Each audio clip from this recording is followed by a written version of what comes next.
Good morning students. Today we will discuss about the sea bridge and land bridge. Students, last video में मैंने आपको transfer of heat, convection and radiation के बारे में बताया था. होप कि वो आपको अच्छे से समझ में आया होगा और आपने उसको समझ लिया होगा. ओके. सो स्टूडेंट्स, आज का हमारा जो टॉपिक है जिसके बारे में हम डिस्कस करेंगे वो है sea breeze and land breeze. So sea breeze and land breeze होता क्या है? ये बेसिकली कोस्टल एरियाज़ में होता है. ठीक है. और हम एक एक करके इसके बारे में डिस्कस करेंगे कि सी ब्रिज क्या होता है और लैंड ब्रिज क्या होता है और इसमें कैसे होता है. ठीक है. So now we will going to discuss sea breeze first. Okay. So sea breeze क्या होता है देखते हैं. The land blowing from the sea towards the land is called as sea breeze. So sea के ऊपर की जो एयर है जो वो ब्लो करती है लैंड की तरफ, उसे बोलते हैं सी ब्रिज. ओके. अब क्या होता है process, let's see. During the day time the land near coastal area gets heated due to sun radiation. So day time में क्या होता है, कोस्टल एरियाज में जो लैंड और सी है वो क्या होते हैं, पास पास होते हैं. सो अब जैसे ही डे टाइम होता है तो सूरज की रोशनी की वजह से, सूरज की गर्मी की वजह से लैंड वाला एरिया जल्दी गर्म हो जाता है. Right. The sea also gets heated but it takes more time to get heated than the land. अब ऐसा नहीं है कि सन की जो रेडिएशन है वो सिर्फ लैंड पे पड़ रही है, ठीक, वो सिर्फ लैंड ही गर्म हो रही है, ऐसा तो नहीं होता. सी की जो गर्म रेडिएशन है, ठीक है, मीन्स कि जो समुद्र की जो गर्मी, सॉरी, सन की जो गर्मी है, जो सन की रेडिएशन है वो समुद्र पे भी पड़ रही है. ठीक है. समुद्र भी गर्म हो रहा है, जो सी है वो भी गर्म हो रहा है. लेकिन आपको पता है कि जो सी है उसमें क्या वाटर है, तो वो वाटर से फिल है. तो होता क्या है कि सी ज़्यादा टाइम लेता है हीटअप होने में एज़ कंपेयर टू लैंड. अगर आप नॉर्मल भी देखो कि अगर मान लो आपके पास एक कोई मेटल की चीज़ है जो आपने धूप में रखी है और एक बाउल है आपके पास, अगर आपने उसमें पानी डाल रखा है वो भी धूप में रखा है, तो क्या आप बता सकते हो कि कौन सी चीज़ जल्दी गर्म होगी? तो जो वो मेटल की चीज़ है वो जल्दी गर्म होगी as compared to water inside the bowl. Correct. So इसी तरह से जो सी है वो गर्म तो होता है बट लैंड के कंपैरिजन में इतनी जल्दी गर्म नहीं होता. ठीक है. सो क्या होता है, hence the air above the land gets heated faster than the air above सी.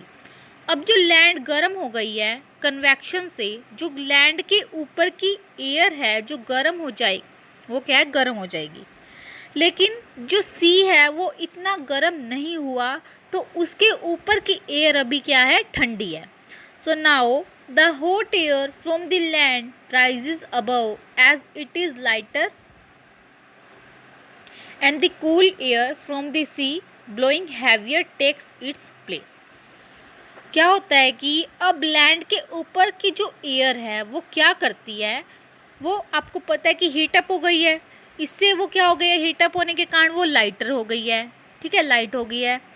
तो वो राइजेज अप, तो होता क्या है कि जो सी वाली एयर है वो क्या है, हैवी है. ठीक है.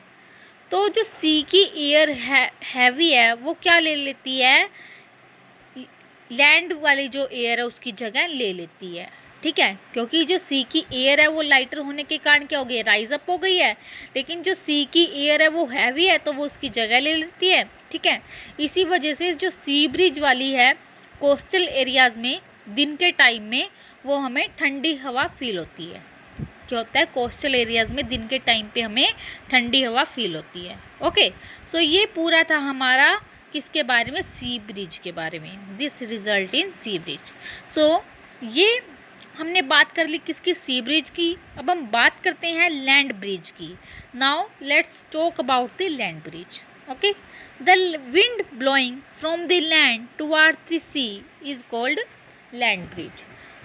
ये सी ब्रिज का बिल्कुल अपोजिट होता है। सी ब्रिज में तो विंड ब्लो होती है सी से लैंड पे, बट यहाँ पे लैंड से विंड ब्लो हो रही है सी पे। Okay, so during the night time the land in the coastal areas get cool down faster than the सी।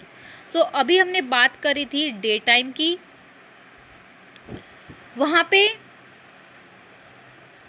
क्या होता था, जो लैंड है वो जल्दी गर्म हो जाती थी सी से, ठीक है, करेक्ट। लेकिन जब तक रात होती है तब तक रेडिएशन जो है सी पे भी जाती है, सी भी गर्म हो रहा है, लेकिन लैंड जितनी जल्दी गर्म हो रही है उससे कम गर्म हो रहा है वो, ठीक है, उतनी जल्दी गर्म नहीं हो रहा है। लेकिन अब सी भी क्या हो चुका है, गर्म हो चुका है पूरा दिन सन की रेडिएशन से। अब सन क्या हो चुका है, जा चुका है। सो रेडिएशन की अब भी क्या हो गई है, ख़त्म हो गई है सन के साथ। अब लैंड जैसे जल्दी गर्म हुई थी वो वैसे ठंडी भी जल्दी हो जाती है। मतलब अब लैंड तो ठंडी हो गई, लेकिन सी इतनी जल्दी ठंडा नहीं होगा। अब लैंड क्या है, कूल डाउन हो गई है, लेकिन सी अभी भी क्या है, गर्म है। The air above the sea is hotter than the air above the land. अब क्या हो रहा है कि लैंड कूल डाउन हो चुकी है, अब इसके ऊपर वाली जो एयर है वो भी क्या है, ठंडी है, ठीक है, और जो सी है वो अभी कूल डाउन नहीं हुआ है, तो अभी भी उसकी जो एयर है, उसके ऊपर जो एयर है वो क्या, गर्म है, हॉट है। Okay, therefore the air above the sea rises and the air from the land being cool flows towards the sea. This result in land breeze. So exact जो हमने सी ब्रिज पढ़ा उसका अपोजिट है अब, क्योंकि जो सी के ऊपर वाली जो एयर है वो क्या है, गर्म है, सो वो राइज अप करती है, उसकी जगह कौन सी ले लेती है, लैंड के ऊपर वाली विंड, ठीक है। सो देयरफॉर ये क्या होता है, हमारा पूरा का पूरा लैंड ब्रिज। लैंड ब्रिज जो है वो क्या होता है, सी ब्रिज का बिल्कुल अपोजिट होता है, ठीक है। अगर आप उससे कंपेयर करोगे तो वो क्या, बिल्कुल उसका अपोजिट है। यहाँ पे जो पिक्चर दिखाई गई है, सी ब्रिज, लैंड ब्रिज, ठीक है, देख पा रहे हो आप। सो ये था हमारा आज का टॉपिक, आपको अच्छे से समझ में आ गया होगा। पहले मैंने आपको करवाया सी ब्रिज के बारे में, फिर लैंड ब्रिज के बारे में, ठीक है। इसके बाद हम अपना नेक्स्ट टॉपिक करेंगे। So thank you and have a nice day.